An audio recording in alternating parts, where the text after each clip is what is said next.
السلام علیکم۔ آپ کے اپنے چینل ناولز لائبریری میں آپ سب کا تہہ دل سے خوش آمدید کرتی ہوں۔ امید کرتی ہوں کہ آپ سب ٹھیک ہوں گے۔ الحمدللہ میں بھی ٹھیک ہوں۔ ہماری ناول کا نام ہے غم عشق کے حصار میں، مصنفہ عبیر حسن۔ نور، آپ کو ایسا لگتا ہے کہ میں آپ سے بات نہیں کروں گا؟ کیا ایسا پہلے کبھی ہوا ہے کہ میں نے اپنی نور کو اگنور کیا ہو؟ آپ سے بات نہیں کروں گا تو جیوں گا کیسے؟ وہ محبت باش نظروں سے انہیں دیکھتے بولے تھے، ساتھ ہی سوپ بھی پلاتے جا رہے تھے جو وہ خاموشی سے ان کے ہاتھ سے پی رہی تھی۔ بس اول فول ہی کہتے رہے، آپ مجھ سے بات نہیں کر رہے۔ روز آ کر سامنے بیٹھ جاتے ہیں مگر ایک بار بھی نہیں پوچھتے کہ میں کیسی ہوں۔ نہ چاہتے بھی شکوہ لبوں سے پھسل گیا تھا۔ ارکم ملک نے مسکراتے ہوئے ان کا شکوہ سنا، آپ کے سامنے سر اٹھانے کے لائق جو نہیں ہوں، بات کیا کروں گا، اسی لیے خاموشی سے بیٹھا بس آپ کو دیکھتا رہتا ہوں۔ اور رہی یہ بات کہ آپ کیسی ہیں، تو روز اول ہی میں نے پورے دل سے تسلیم کر لیا تھا کہ آپ بے حد خوبصورت ہے۔ ابھی آپ کی وہ لازوال خوبصورتی ویسے ہی قائم دائم ہے، وقت بس آپ کو چھو کر گزر گیا ہے۔ تبھی تو میرا امی کہتا ہے کہ آپ دونوں میرے ماما پاپا کم اور بڑے بھائی بھابھی زیادہ لگتے ہیں۔ شرارت سے بولتے ہوئے دھیرے سے مسکرائے تھے مگر نور کی سنجیدہ نگاہیں اپنے چہرے پر محسوس کر کے اچانک لب بھینچ کر خاموش ہو گئے اور چپ چاپ انہیں سوپ پلانے لگے تھے، یہاں تک کہ پورا باؤل ختم ہو گیا تھا۔ کیا میری اس غلطی پر بھی مجھ سے بہت خفا ہے نور؟ باؤل ایک طرف رکھ کر نور کے لب ٹشو سے صاف کرتے ہوئے بولے، ساتھ ہی جھک کر ان کی بیوی کی پیشانی چوم لی تھی۔ میں آپ سے خفا رہ سکتی ہوں؟ پہلے دن سے آج تک آپ کو چاہے جانے کے سوا کچھ نہیں کیا۔ آپ سے نکاح کے وقت جو محبت اوپر آسمانوں سے نازل ہوئی تھی وہ آپ کے حصے کی بھی ساری کی ساری میرے دل میں اترتی چلی گئی ملک صاحب۔ اسی لیے بات جب میری زندگی کے حاصل کی آتی ہے تو میں اپنے بچوں کو بھی آپ کے بعد رکھتی ہوں۔ نور کے خوبصورت لفظ اور ارکم ملک کے دل پر رمجھم فوار کی طرح برسنے لگے تھے۔ آہ، کتنے خوش نصیب تھے وہ کہ ان کو اللہ نے تین بہترین عورتوں کا ساتھ نصیب کیا۔ ان تینوں نے انہیں ٹوٹ کر چاہا، یہاں تک کہ ایک تو ان کی محبت میں فنا ہو گئی، اور یہ دو جو ان کے ساتھ تھی، ان کی ساری وفائیں اپنے شوہر کے نام تھی۔ اس کے باوجود بھی وہ شروعات سے اب تک ناشکرے رہے۔ پھر مجھے چھوڑ کر کیوں جا رہی ہے؟ وہ نم آنکھوں سے نور کو دیکھتے ہوئے شکایتی لہجے میں پوچھنے لگے تھے اور اپنی خوبصورت ظاہر آنکھیں نور کے چہرے پر ٹکا دی۔ یہ وہ آنکھیں تھی جو نور کو سرتاپا اپنی گرفت میں جکڑ لیتی تھی۔ ابھی وہ ان آنکھوں کو دیکھتے ہوئے بس سب کچھ بھول گئے تھے۔ یہ دوری آپ کو اور مجھے وہ وقت دینے کے ہے جو ہم دونوں نے کبھی ایک دوسرے کو نہیں دیا۔ وہ ارکم ملک کی مقناطیسی آنکھوں سے نگاہیں چراتے بولی، مگر مجھے وقت نہیں چاہیے، آپ میرے لیے لازم ہے نور، آپ کے بنا نہیں رہ پاؤں گا، مجھے ان دوریوں کی عادت نہیں ہے۔ آپ نے مجھے کبھی تنہا نہیں چھوڑا، میری عبادت کے وقت تک آپ کی آدھی رات بھی میرے ساتھ میرے روم میں گزرتی ہے۔ اس بار بھی تڑپ کر بولے تھے اور یہ لمحے نور کے لیے آزمائش بننے لگے تھے۔ ملک صاحب کے ایسے ہی تڑپتے لہجے میں کیے جانے والے سوال جواب سے ڈر رہی تھی، اسی لیے آج رات ان کے ہاسپٹل میں رکنے کا سنتے ہی وہ پریشان ہو گئی تھی۔ اب سے آپ آپی کو بھی تھوڑا سا وقت دے، کیونکہ میری وجہ سے وہ خود بھی کئی دن سے بہت ڈسٹرب ہے۔ آپ دونوں ایک دوسرے کے ساتھ کچھ دن ریلیکس کرے ملک صاحب۔ ایک تو شادیوں کی تھکاوٹ، پھر میری وجہ سے سب لوگ پریشان ہو گئے، بچوں کو بھی ان کے ہنی مون پر بھیجے، سب کچھ دھیرے دھیرے آپ کو ہی سیٹ کرنا ہے۔ نور نے انہیں سمجھاتے ہوئے کہا۔ وہ سخت شرمندہ تھی کہ ان کے اس ایکسیڈنٹ کی وجہ سے ان کی فیملی متاثر ہو رہی تھی، کتنے ہی کام رک گئے تھے، جبکہ ارکم ملک نے تڑپ کر مزید ان کے پاس آتے ہوئے نور کا بایاں ہاتھ تھام لیا تھا جو بنا پٹی کے تھا۔ آپ ابھی مجھ سے بدگمان ہیں نور؟ تبھی شرینہ کا نام لے رہی ہے مگر خود کے بارے میں بھول گئی۔ آپ کو اس وقت میری ضرورت نہیں، آپ کی یہ حالت میری وجہ سے ہوئی ہے، مجھ سے مسیحائی کا حق مت چھینے، یہاں شرینہ کے سوا مجھے آپ کی بھی ضرورت ہے نور، آپ کے ساتھ کے بغیر میں کچھ نہیں کر پاؤں گا، پلیز مت جائیں۔ وہ اپنے ہاتھ میں موجود ان کا ہاتھ اوپر اٹھاتے ہوئے دیوانہ وار لہجے میں بولے تھے اور نور ان کے سامنے واقعی بے بس ہو گئی تھی۔ ملک صاحب، میں بس کچھ وقت کے لیے جا رہی ہوں۔ پھر نور ان کی نم آنکھیں دیکھ کر وضاحتی لہجے میں بولی، مگر وہ شدت سے نفی میں سر ہلاتے ہوئے ان کی بات کاٹ گئے۔ نہیں نہیں، بالکل نہیں، نہ کچھ دن، نہ کچھ گھنٹے، نہ کچھ منٹ، آپ کہیں نہیں جا رہی ہیں، میں آپ کو جانے ہی نہیں دوں گا۔ جانتا ہوں میرے لفظوں کے نشتروں نے جو گھاؤں آپ کے دل پر لگائے ہیں ان کے لیے آپ نے مجھے معاف کر دیا، اور یہ آپ کی اعلیٰ ظرفی ہے، ورنہ مجھے جیسے ناشکرے اور ناقدر شخص کو معافی واقعی نہیں ملنی چاہیے۔ میں بہت برا انسان ہوں نور۔ ان کے ہاتھ پر گال ٹکاتے شکستہ لہجے میں بولے۔ ملک صاحب، میں نور نے بولنا چاہا مگر ارکم ملک نے ایک بار پھر ان کی بات کاٹ دی تھی۔ مجھے ایک ساتھ تین عورتوں نے ٹوٹ کر چاہا مگر میں آپ تینوں میں سے کسی ایک کو ایسی محبت نہیں دے سکا جیسی آپ تینوں نے مجھ سے کی، کسی ایک کے ساتھ انصاف نہیں کر سکا۔ غلطی ساری میری ہے نور، نہ شہینہ کی، نہ آپ کی، اور نہ ہی رادیہ کی۔ رادیہ کے ساتھ بھی تینوں بچوں کے وقت میں نے بہت برا سلوک کیا تھا۔ آخر تک ان سے بدگمان رہا۔ ہر بیٹے کے وقت ساری اذیت تن تنہا انہوں نے اکیلے سہی، پھر چاہے وہ اولاد کی پیدائش کی ہو یا میرے رویوں کی۔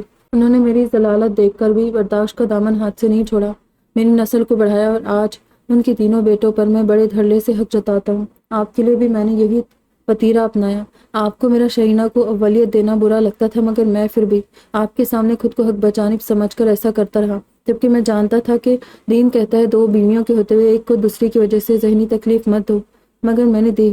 شہینہ نے آپ دونوں کو قبول تو کر لیا تھا، مگر اس کے ساتھ ہی احتجاج کا جو طریقہ انہوں نے اپنایا وہ غلط تھا، لیکن میں نے اس کے لیے انہیں حق پر سمجھتے ہوئے ان کا ساتھ دیا، جبکہ میں ان کو تحمل سے سمجھا سکتا تھا، منا سکتا تھا، مگر میں نے کچھ نہیں کیا، اور آپ سمیت رادیہ کے دل میں یہ ملال بڑھتا رہا۔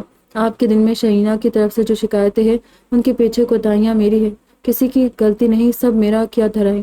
آپ دونوں میں اختلافات جب بھی ہو اس کے پیچھے وجہ میرا غیر متوازن رویہ بنا۔ نور کے ہاتھ کو اپنے گال سے لگائے خلا میں کسی نادیدہ نقطے کو دیکھ کر بول رہے تھے، تب اچانک بجتی فون کی بیل نے انہیں چونک کر خاموش ہونے پر مجبور کر دیا، جبکہ نور بھی خاموشی سے انہیں بنا ٹوکے سن رہی تھی۔ چاہتی تھی کہ ارکم ملک ان کے سامنے اپنے دل کا درد بیان کرے تاکہ نور اپنی طرف سے ان کی غلط فہمی دور کر سکے، مگر بات پوری ہونے سے پہلے اچانک ہی فون کی بیل نے ملک صاحب کے ساتھ انہیں بھی چونکا دیا۔ ارکم ملک خود کو سنبھالتے ہوئے اپنے کرتے کی پاکٹ سے فون نکال کر کال دیکھنے لگے تھے۔ ارحم ملک کی کال تھی، جسے انہوں نے جلدی سے پک کیا۔ السلام علیکم پاپا، میں نور کے پاس ہاسپٹل میں ہوں۔ جی اس وقت؟ مگر پاپا یہاں میرے اور شہینہ کے سوا کوئی نہیں ہے، میں نور اور شہینہ کو اکیلا چھوڑ کر ابھی کیسے آ سکتا ہوں؟ اچھا مگر اچھا ٹھیک ہے، میں سعدی کو کال کرتا ہوں، جیسے ہی آتا میں نکلتا ہوں۔ ارکم ملک جلدی بولے اور پھر کال ڈسکنیکٹ کر دی۔ پاپا مجھے مسجد میں بلا رہے نور، نہ جانے کیا بات ہے، مجھے بہت زیادہ پریشان لگ رہے ہیں، میں سعدی کو کال کرتا ہوں، جیسے ہی آتا ہے میں چلا جاؤں گا۔ ارکم ملک نے سعدی کا نمبر ملاتے مصروف سے انداز میں بیوی کو بتایا تھا۔ سعدی السلام علیکم۔ ہاں میری جان، میں نے ڈسٹرب تو نہیں کیا؟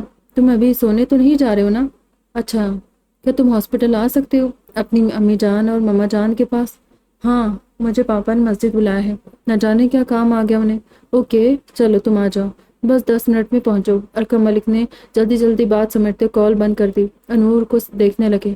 نور سعدی کو کال کر دیا ہے، 10 منٹ میں آ رہا ہے، میں بھی بس فارغ ہوتے ہی آپ کے پاس آ جاؤں گا۔ آپ میری التجا پر غور کیجیے گا، اس وقت آپ کی طبیعت اس قابل نہیں کہ میں آپ کو خود کی نگاہوں سے دور ہونے دوں۔ آپ کو اگر لگتا ہے کہ ہم دونوں کو ایک دوسرے سے کچھ وقت دور رہنا بھی چاہیے تو اس پر آپ کچھ عرصہ بعد غور کر لیجیے گا، کم سے کم آپ کی صحت تو ٹھیک ہوگی، مگر ابھی تو ایک دن کے لیے بھی میں آپ کو خود سے دور جانے نہیں دوں گا۔ خود کو دیکھتی نور کا کملایا چہرہ دیکھتے ہوئے ان کی پیشانی اور گال چوم کر بولے تھے۔ نور کا چہرہ عام حالات میں کھلے ہوئے پھول کی طرح شاداب رہتا تھا، مگر اب ان کے خوبصورت چہرے سے ساری شادابی زردی میں بدل گئی تھی۔ یہ سب ان کی وجہ سے ہوا تھا۔ ارکم ملک کے دل میں اس سوچ کے ساتھ ہی ٹیس سی اٹھی تھی، جبکہ نور ان کی اس فکر و محبت پر سرشار ہونے کے ساتھ ہی دل میں شرمندہ بھی ہوئے جائے تھے۔ جلدی سے ٹھیک ہو جائے نور، میرا گھر اور میں شدت سے آپ کے منتظر ہیں۔ نور ان کے پیار بھرے انداز پر مسکرا دی۔ بیٹھے ادھر میرے پاس اور میری بات سنیں۔ آپ نے جو کچھ بھی ابھی ہم تینوں کے متعلق کہا، میں نے تحمل سے سب سنا، حالانکہ مجھے آپ کی بہت سی باتوں سے اختلافات تھا، مگر میں نے اس کے لیے بھی آپ کو نہیں ٹوکا، مگر اس وقت صرف ایک بات آپ سے کلیئر کرنا چاہتی ہوں ملک صاحب، اور وہ یہ کہ میں نے آپ ہی کو لے کر اپنی جو سوچ بنا رکھی تھی وہ سراسر غلط تھی۔ حالانکہ مجھے ان کی شخصی اچھائیوں سے پہلے بھی کبھی انکار نہیں رہا، مگر ان 3 دنوں میں ان کا جو بے غرض و مہربان روپ میں نے دیکھا ہے، اس نے وہ سب کدورتیں، گلے اور شکایات بھی میرے دل سے دھو دیے ہیں، جنہیں اپنی خود غرضی کے ہاتھوں مجبور ہو کر میں ان کی طرف سے اپنے دل میں پال رکھی تھی۔ اب میں ہر اعتراض اور شکایات کو اپنے دل سے دور کر چکی ہوں جو مجھے ان کی ذات سے رہتی تھی۔ اتنے سالوں بعد مجھے ان 3 دنوں میں ان کی وہ پوشیدہ خوبیاں بھی پتہ چل چکی ہے جو آپ سالوں پہلے جان چکے تھے، اس لیے سوچنا بند کر دے کہ مجھے اب بھی ان سے یا آپ سے کوئی شکایت ہے۔ تمام بدگمانیاں ختم ہو چکی ہے تو آپ بھی اب میری طرف سے پریشان ہونا بند کر دیں۔ نور نے مسکراتے ہوئے ارکم ملک کو جو مزدر جاں فشاں سنایا تھا، اس نے ارکم ملک کو خوشگوار حیرت میں مبتلا کر دیا۔ مہرا تو بے یقینی سے بیوی کی شکل دیکھتے ہوئے کھل کر مسکرائے تھے، جبکہ ان کے ساتھ ساتھ روم کے دروازے سے اندر داخل ہوتی شرینہ بھی نور کی پوری بات سنی تھی، اور تبھی وہ آسودگی سے مسکراتے ہوئے دل ہی دل میں اللہ کا شکر ادا کرتی ہوئے اندر داخل ہوئی تھی۔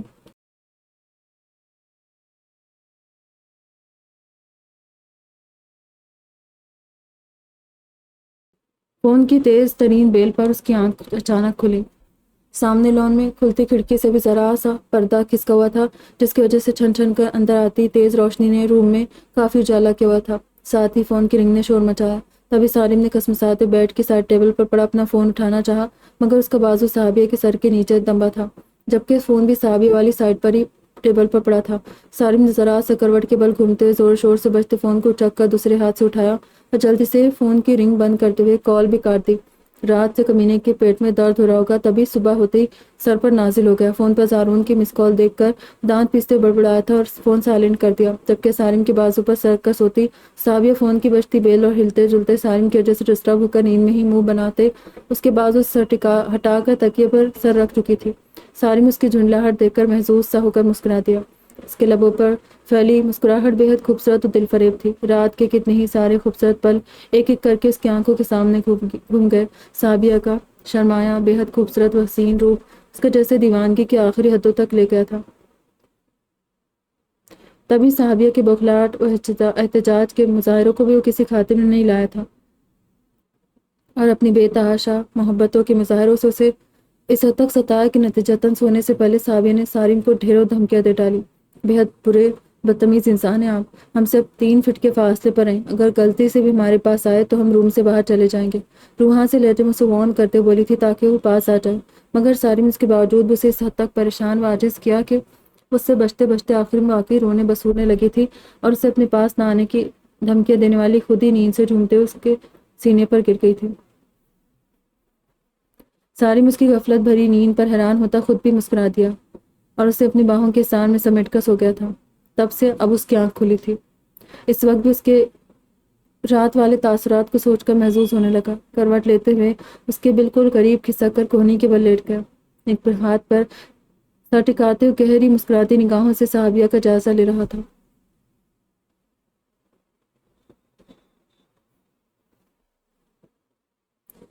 اس کے لمبے حسین بال جنہیں سالم نے بارہا دیکھنے کی تمنا کی تھی، اس وقت مکمل کھلے صحابیہ کے پورے سراپے کو چادر کی طرح ڈھانپے ہوئے اس کے گھٹنوں تک پہنچ رہے تھے۔ رات کو وہ جو جوڑے میں بندھے صحابیہ کے بالوں کو کھولتے بار بار الجھ رہا تھا کہ بال لمبے اور گھنے ہونے کی وجہ سے ڈھیر پنوں سے باندھے گئے تھے۔ تبھی اس کی جھنجھلاہٹ کو دیکھ کر صحابیہ نے اسے جھجکتے بتایا تھا کہ اس نے زندگی میں کبھی اپنے بال نہیں کٹوائے، اسی لیے اس کے بال بے حد خوبصورت اور لمبے تھے، جنہیں اب بھی اس کے وجود کے ساتھ آدھے چہرے کو چھپایا ہوا تھا۔ خوبصورت نہیں، خوبصورت ترین تھی۔ کل رات سے پہلے سالم جو ہمیشہ اس کے پردے کا مذاق اڑایا کرتا تھا، اس کو واقعی اب صحابیہ کا پردہ کرنا بالکل درست لگا۔ سالم شیرازی تھا، باکسنگ کی دنیا کا جانا مانا نام۔ اپنے اس شوق کی وجہ سے ہزاروں لڑکیاں اس کے مداحوں میں شامل تھی، پھر اپنے کام کی وجہ سے دن بھر میں نہ جانے کتنی لڑکیوں سے اس کا واسطہ پڑتا، جن میں ایک سے ایک طرح دار خوبصورت حسینائیں شامل تھی جو سالم کے اس نظر التفات کی منتظر تھی، مگر سالم نے کبھی کسی کی طرف آنکھ اٹھا کر نہیں دیکھا تھا، اسی لیے وہ سب جگہ مغرور شہزادے کے نام سے بدنام تھا۔ لیکن کل رات وہی مغرور شہزادہ جب خود صحابیہ کو پہلی بار بنا پردے کے دیکھ کر دیوانہ ہو گیا تو پھر کسی عام بندے کا بھی اس کے سحر سے بچ نکلنا ممکن نہیں تھا۔ کل رات وہ دل سے تسلیم کر چکا تھا کہ صحابیہ جیسا حسین اور خوبصورت روپ اس نے پہلے کبھی نہیں دیکھا تھا۔ ایک ہی رات میں اس پری پیکر کے حسن کو اتنے نزدیک سے دیکھ کر وہ جیسے پاگل اٹھا تھا، آگے نہ جانے اس کا کیا حال ہوتا۔ گڈ مارننگ لو، اٹھ جاؤ، اب کتنا سو گی؟ صحابیہ پر جھکتے بہکے ہوئے لہجے میں بولا تھا، ساتھ ہی مسکرا کر اس کے گال کو چھوا، لیکن وہ جو کچھ دیر پہلے فون کی بجتی بیل سے وہ نہیں اٹھی تھی۔ سالم کے لبوں کے لمس سے اچانک اس کی آنکھ کھلی اور بدک کر ایک جھٹکے سے اٹھ بیٹھی تھی۔ اس کی ڈری ہوئی ہرنی جیسی پھیلی آنکھوں کو دیکھ کر سالم کے چہرے پر پھیلی دلکش مسکراہٹ کہکے میں بدل گئی تھی۔ ڈرو مت میری راپنزل، میں تو بس تمہیں جگا رہا تھا۔ وہ خود سے دور کھسک کر بیٹھی صحابیہ کے لمبے کھلے بالوں کو دیکھتے ہوئے بولا، مگر پھر دل پر مزید جبر نہ ہو سکا تو اس نے ادھر ادھر اپنا ہاتھ مار کر متلاشی نظروں سے اپنا دوپٹہ ڈھونڈتی صحابیہ کو کھینچ کر اپنے پاس کر لیا۔ اس کی سہمی شرم سے بوجھل ہوتی آنکھوں میں دیکھتے ہوئے سارم نے اس کی دونوں آنکھوں کو باری باری چھوا، لیکن ابھی وہ صحابیہ خود سے نہ ڈرنے کا کہہ رہا تھا، مگر پھر اپنی بات سے مکر کر وہ ایک بار پھر رات کی طرح بہکنے لگا تھا۔ میری راپنزل، مجھ سے ڈرنے جھجکنے کے بجائے بس میری محبت کو محسوس کرے۔ جانتا ہوں کہ کل میں ذرا زیادہ تمہیں خوفزدہ کر گیا، مگر اس میں میری کوئی غلطی نہیں ہے۔ حالانکہ تمہیں خود سے یوں خوفزدہ کرنا نہیں چاہتا تھا، لیکن نہ چاہتے بھی ایسا ہو گیا تو اس میں میری کوئی خطا نہیں ہے، بلکہ یہ تمہارے حسین روپ کا قصور ہے۔ لیکن اب تم عادت ڈالو، اب تمہارے لیے فرار بالکل نہیں ممکن۔ مسز صحابیہ شیرازی اس کی شرمگی لرزتی جھکی پلکوں کو دیکھتے بولا، اور ایک بار پھر سے اسے اپنی باہوں میں سمیٹتے ہوئے کروٹ لے کر اس پر جھک گیا تھا۔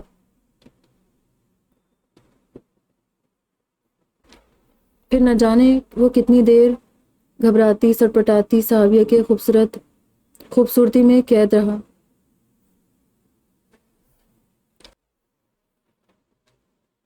یہ بہت لانگ ہے اور اتنا کچھ ایسے وہ نہیں ہے، تو اسی لیے رہنے دیں گے۔ آپ لوگ ریڈ کرنا چاہیں تو ریڈ کر سکتے ہیں، میں سلو رکھ رہی ہوں اسے، ٹھیک ہے۔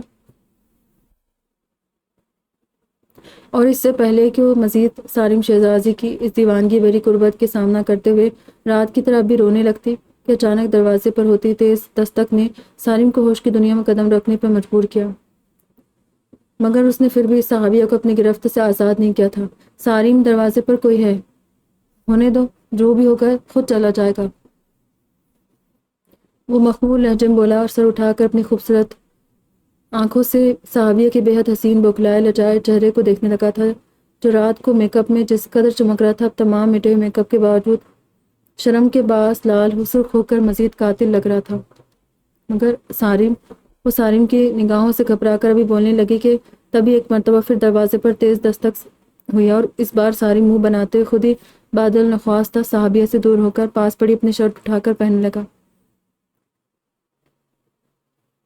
جبکہ صحابیہ آنے والے کو دل ہی دل میں دعائیں دیتی خود کو سنبھالتے اپنے الجھے بکھرے حلیے کی وجہ سے فوراً اٹھ کر باتھ روم کی طرف بھاگی تھی۔ آ رہا ہوں بھائی، نہ جانے کون بدتمیز ہے، سارا موڈ خراب کر کے رکھ دیا۔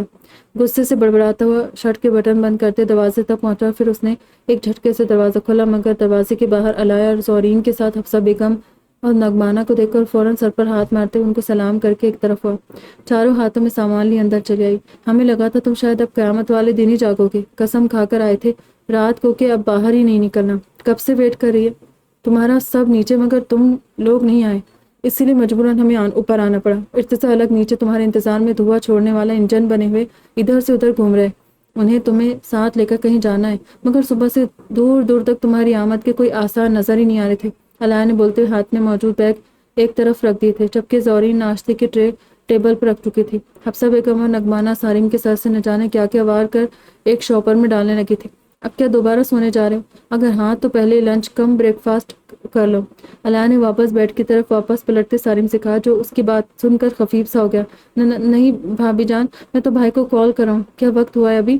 سارم نے سٹپٹا کر علاء کو جواب دیتے ہوئے آگے بڑھ کر تیزی سے اپنا فون اٹھایا تھا، تبھی اس کی نظر بیڈ پر پڑی تھی اور اس نے برق رفتاری سے کمفرٹر کو پورے بیڈ پر پھیلا دیا تھا کہ رات کے باقیات میں صحابیہ کی ڈھیر ساری ٹوٹی چوڑیاں اب بھی اس کے بیڈ کے سرہانے کی طرف بکھری پڑی تھی، جو اب تک کسی کی نظر میں نہیں آئی تھی۔ 12:30 علاء نے جواب دیا تھا، ساتھ ہی سارم نے بھی فون کی اسکرین پر ٹائم دیکھا اور وہ حقیقتاً شوک رہ گیا۔ سارم، تم آج ہی جاگو گے یا روز محشر سور پھونک کے جانے پر اٹھو گے؟ ارتضیٰ کی دھاڑتی آواز سن کر سر پر پیر رکھ کر باہر بھاگا تھا، جو روم کے باہر ہی زارون کے ساتھ کھڑا تھا۔ جی بھائی، میں اٹھ گیا، چلے کہاں چلنا ہے؟ سارم ارتضیٰ کے سامنے آ کر گڑبڑاتے ہوئے بولا، ساتھ ہی ایک گھورتی نظر دانت نکالتے زارون پر ڈالی تھی، جو اسے نائٹ ڈریس میں دیکھ کر معنی خیزی سے مسکرا رہا تھا، جبکہ سارم کو رات والے کپڑوں میں دیکھ کر ارتضیٰ بھی مزید بھڑک اٹھا۔ کپڑے تو چینج کر لو گدھے، یا یوں ہی لے کر چلو تمہیں، شادی ہوتے تم سب کے دماغ چل گئے کیا؟ پہلے زیب اور اب تم، ایک زارون ہی ابھی تک مکمل ٹھیک ہے، تم لوگوں کی طرح مخبوط الحواس نہیں ہوا ہے، مگر مجھے ڈر ہے کہ شادی کے بعد یہ بھی تم جیسا ہو گیا تو تم سب کے سب ہاتھ سے نکل جاؤ گے۔ اب مجھے بابا اور ڈیڈ سے بات کرنی پڑے گی کہ زارون کی شادی کینسل کریں اور زیب کے ساتھ تمہاری بیوی کو بھی یہیں روک کر تم سب کو دوبارہ کاموں پر روانہ کریں، ورنہ ہمیں کام بند کرنا پڑے گا۔ اب کھڑے کھڑے میری شکل کیا دیکھ رہے ہو؟ 10 منٹ میں اپنا حلیہ سدھار کر نیچے آؤ۔ ارتضیٰ تلملا کر بولتا ہوا واپسی کے لیے پلٹ گیا، مگر اس کی سنگین دھمکی زارون کو بوکھلاہٹ میں مبتلا کر گئی تھی، تبھی وہ لپک کر سٹپٹا کر ارتضیٰ کے پیچھے پیچھے بھاگا تھا۔ جبکہ سارم نے بھی دوبارہ اپنے روم کی طرف دوڑ لگا دی تھی۔ اس کے سر پر صحابیہ کے چھن جانے کا خوف تلوار بن کر لٹکنے لگا تھا، مگر اندر روم کے کھلے دروازے سے ارتضیٰ کی باتیں سن کر سب خواتین کی زوردار ہنسی اندر آتے سارم کو مزید کھجل کر گئی اور وہ فوراً سے باتھ روم کی طرف بھاگا تھا، جس سے اسی وقت نائٹ ویئر میں ملبوس صحابیہ اپنا الٹا بکھرا حلیہ سدھار کر سر پر حجاب کو دوپٹے کی طرح لیے باہر نکلی اور حیرت سے سارم کی بوکھلاہٹ دیکھتی ہوئی خود تیزی سے سب خواتین کی طرف بڑھ گئی تھی۔